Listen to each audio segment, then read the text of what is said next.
So yun na nga dito, nanalo tayo sa event ni Crossfire Philippines na paraffle niya ng VIP Dominator Package. Ang nakuha natin dito ay VIP Emperor A1S Dominator. Dito makikita natin ang daming nanalo rito, tapos titingnan natin yung storage ko kung anong binigay ni CFCH sa akin. Ito na nga, nandito na tayo sa main page ng CFPH ko. Punta sa storage, tagal ng loading, at yun na nga, andyan yung VIP Dominator na binigay sa atin ni Crossfire Philippines. Kailangan nating magamit to para hindi siya mawala, kasi ayun ang requirements or rules ni Crossfire Philippines na kailangan gamitin yung VIP package or yung reward na binibigay nila. Pasok tayo saglit sa server, hanap tayo dito ng FFA. Isa ng FFA, yung may regular modes. Ayan, kita natin, di ba?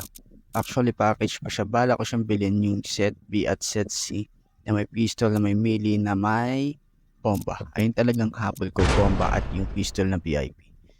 Join na tayo, or check natin. Ito yung laman ng Garnet.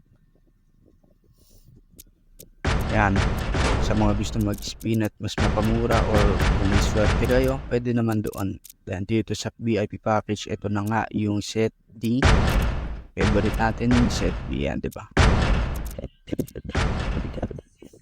Yan, ayun yung mga favorites ko. Yung mga binibili ko, usually na binibili ko rito ay mga bomba lang, kaya ang kailangan ko lang talaga bomba. Kung hindi ko pa alam na napaalad ako na makuha yung raffle ni CFPH, bomba sana bibili ko ngayon. Dalawa na sila bibili ko para complete package. At yan, nag-join na nga tayo.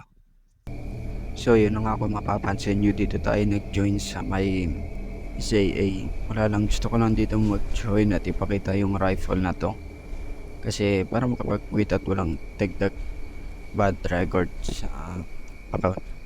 Ito na yung M4 A1S Dominator. Iyan, sobrang suwabe, ganda ng design.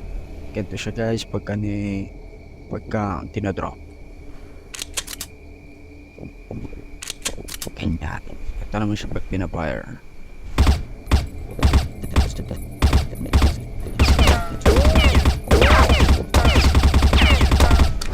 Sobrang lakas ng recoil niya pag pinaburst fire. Ito siya pag nire-reload. Lakas ng spray, diba? Solid. Tapos yung right click niya, ito, isa lang to, kahit nantiinan yung left click, isa lang siya. Itong Emperor A1 Dominator na to, para siyang Emperor A1 ADB, yung may silencer, Emperor A1 Advance. Pero ang maganda rito, yung design niya, sobrang swag. Hindi siya katulad ng sa iba, para siyang simple lang pero maangas yung dating. Solid. Yun lang so far guys.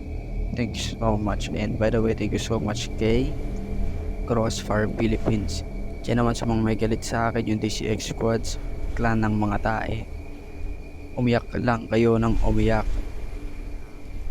Pati ang clan master nyo, umiyak lang siya ng umiyak, tapos na yung issue pero siya cannot forward. Ang masasabi ko sa kanya, nandun sa mga post ko, basahin mo, Paul Salim. Bye bye.